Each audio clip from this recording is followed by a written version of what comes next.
Stalingrad, winter, 1942. A German rifleman moves room to room through a gutted factory, holding the finest bolt-action rifle of the war. It will not save him.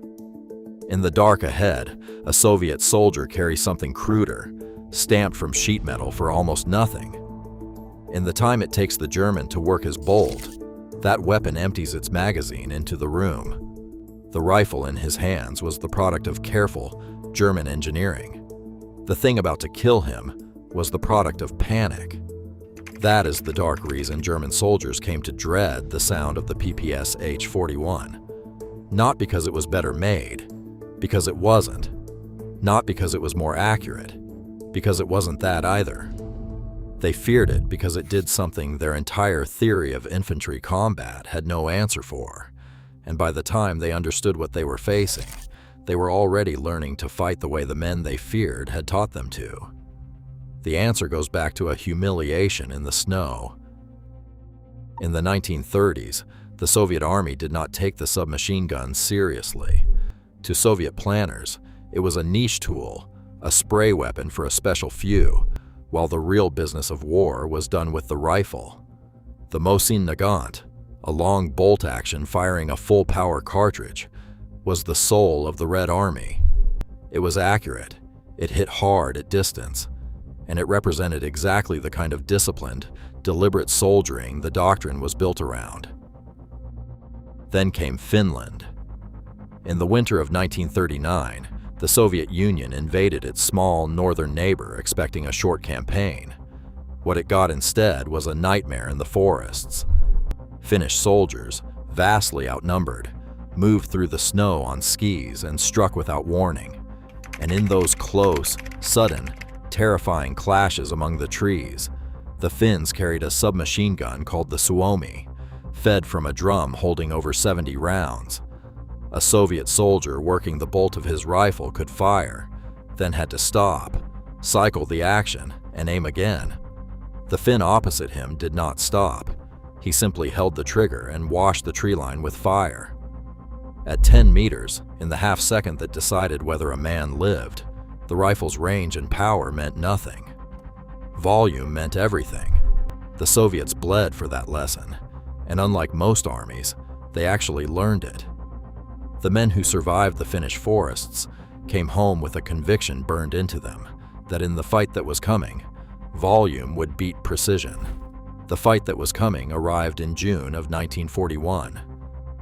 When Germany launched Operation Barbarossa, the Soviet Union came closer to collapse than most people understand. Entire armies were encircled and destroyed. Factories were being dismantled and shipped east ahead of the advancing front. The country was short of everything, and into that desperation walked one of the most important decisions of the war. The Soviets needed a weapon that an untrained worker could build in a wrecked factory out of almost nothing, and that an untrained conscript could use to kill at close range with no skill at all. That weapon was the PPSh-41. Soldiers called it the papasha, which means something close to daddy. Here is the part that should have been a weakness, and instead became the whole point. The PPSh was almost insultingly simple. It was made from stamped sheet metal, the same process used to shape car body panels, rather than the slow, skilled work of milling a gun from a block of steel. Early production was so improvised that it sometimes repurposed existing rifle barrels rather than making new ones. The whole design was built so that relatively unskilled workers, under supervision, could turn one out in a few hours. While Germany lovingly machined its submachine guns to a jeweler's standard, the Soviets were stamping out PPSh-41s by the hundreds of thousands, and then by the millions. And this is where the German theory of war began to break. The Germans built their infantry around the rifle. A German squad was a rifle squad, organized to support one machine gun, and only roughly 1 man in 10 carried a submachine gun at all. That was a deliberate choice, and on paper it was a reasonable one. Their weapons were superb. Their training was excellent. Their doctrine assumed that battles were won by accurate, controlled, disciplined fire at sensible range. The Soviets took that assumption and turned it upside down. Instead of handing a submachine gun to a lucky few, they pushed them out in huge numbers, and some units, especially the assault troops built for close fighting, were armed almost entirely with them. Picture it from the German side. You are dug in, your rifle is the best in the world, and coming toward you is not a scattered line of riflemen you can pick off one by one. It is a wall of men, every single one of them able to empty a magazine in seconds, screaming out of the smoke at a range where your careful marksmanship is worthless and their sheer weight of fire is everything. And that is exactly where the PPSh came into its own. The Eastern Front turned into exactly the kind of war the PPSh was born for. As the cities became battlegrounds, the fighting collapsed inward, into streets, into stairwells, into single rooms. And there is no better killing tool in that kind of space than a weapon that can empty its magazine in a single burst. The Soviets understood this perfectly, and they built tactics around it that were genuinely terrifying to be on the receiving end of. At Stalingrad, the Soviet commander Vasily Chuikov gave it a name, hugging the enemy. The idea was to get so physically close to the German lines that the Germans could not call in their artillery or their aircraft without killing their own men. It stripped away every advantage the Germans had, their firepower, their coordination, their professionalism, and dragged the entire war down into a knife fight in the dark, where the only thing that mattered was how much lead you could put into a doorway before the man on the other side put his into you. Small assault groups, sometimes only a handful of men, would slip through the ruins at night. They carried submachine guns, grenades, knives, and sometimes flamethrowers. They would appear inside a German-held building without warning and clear it floor by floor. A single soldier could kick open a door and empty his entire magazine into the space before anyone inside could raise a rifle. You did not need to aim. You needed only to be the one holding the trigger. And then there was the sound. German reports from the Eastern Front began to note it specifically. That distinctive ripping note of the PPSh-41, fast and unbroken, nothing like the measured crack of their own rifles. Men learned to recognize it the way you learn to recognize a threat in a bad dream. When they heard it, they knew two things at once.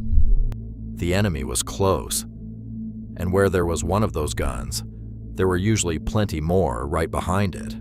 That sound meant a rush was coming, a flood of men, every one of them carrying a weapon that turned a hallway into a slaughter. This was the war the Germans had not planned for. Their doctrine had a category for the rifleman and a category for the machine gunner. It had no category for an entire army of ordinary men, each one as dangerous in a room as a machine gun crew, built out of scrap metal and handed out like bread. Even the way the PPSh fed itself tells you something about the kind of weapon it was. The early ones carried a fat drum magazine holding over 70 rounds, a direct echo of that Finnish gun in the snow. On paper, it was a monster, more than enough ammunition to clear a room without reloading. In practice, the drums were fussy. They were slow to fill, awkward to swap, and not every drum fit every gun. So as the war went on, the Soviets did what they always did with the PPSh. They simplified. They moved to a curved box magazine holding 35 rounds, easier to make, easier to carry, easier to slam home in the dark. And here's the thing to hold on to about that box. 35 rounds, in this weapon, is gone in a couple of seconds. Now set that against the man it was built to kill.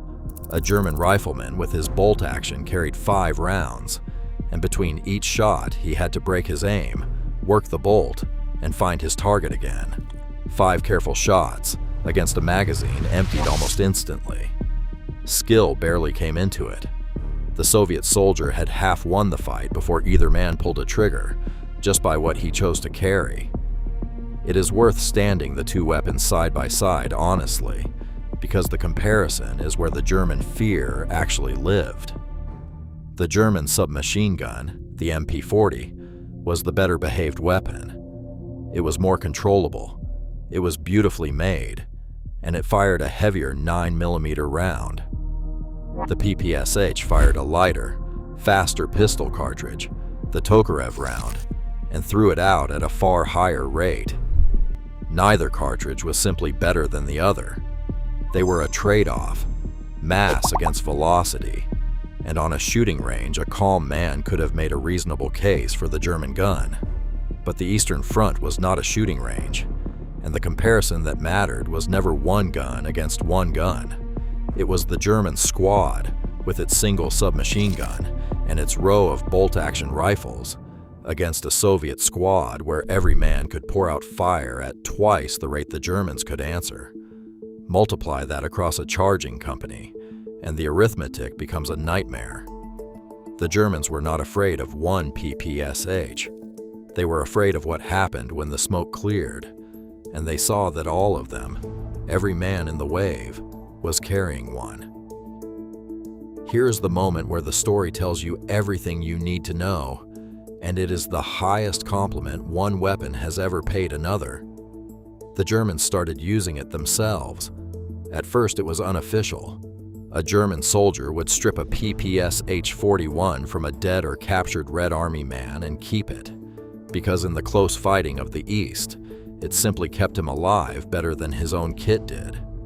But it did not stay unofficial for long. The German army formally took the captured weapon into service. Tens of thousands were picked up over the course of the fighting, and many were run through German workshops and rechambered for German ammunition, fitted with new barrels and adapters so they could feed from German magazines. And here's the detail that says it all. Many German soldiers, given the choice, preferred the original Soviet version anyway. Think about what that actually means. The most professional, best-trained army in the world. An army whose entire philosophy was built on quality over quantity, on the skilled marksman over the spray of fire, looked at this crude stamped metal thing the Soviets were churning out of bombed factories, and chose to carry it instead of their own beautifully engineered weapons. That goes well past respect. That is an army quietly abandoning its own idea of how to fight. The Germans had been beaten on the thinking, not just the field, and the proof is that they picked up the enemy's weapon and copied it. And the reason the PPSh-41 kept winning was not just its rate of fire, it was that it refused to die. The cold of the Russian winter froze German weapons solid. Mud jammed them. But the PPSh-41 was so loosely and crudely made that there was barely anything in it precise enough to fail. It rattled when you shook it. It had only a very basic safety, the kind that was not always reliable, and there are accounts of accidental discharges when one was dropped or mishandled. By every standard of fine gun making, it was a poor weapon, and it worked when nothing else would, in the exact conditions where working was the only thing that mattered. So let me say plainly what I think the PPSh really proves, because this is the part the technical comparisons always miss. We have a habit of believing that the better engineered thing is the better thing, that the careful answer beats the crude one. The German submachine gun was, by almost any measurement on a workshop bench, the superior weapon. Better materials, better tolerances, better accuracy. If you handed both to an engineer and asked which was the finer piece of work, there would be no argument. But war is not settled on a workshop bench.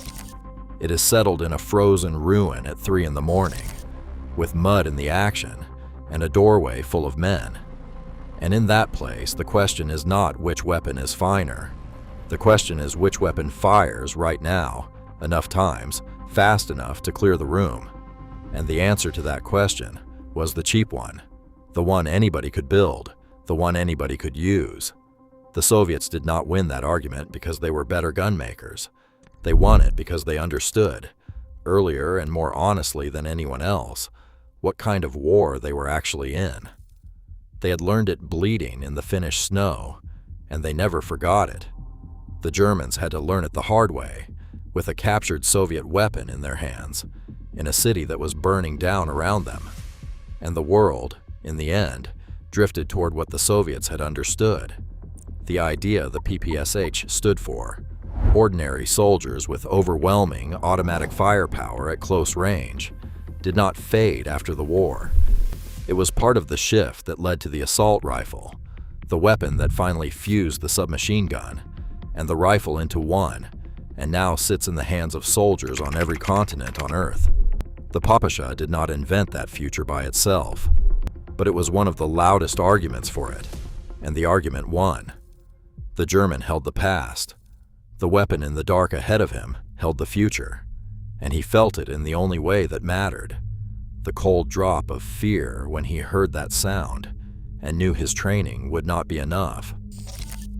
That is the dark reason they feared the PPSh-41. Not that it was good, that it did not need to be.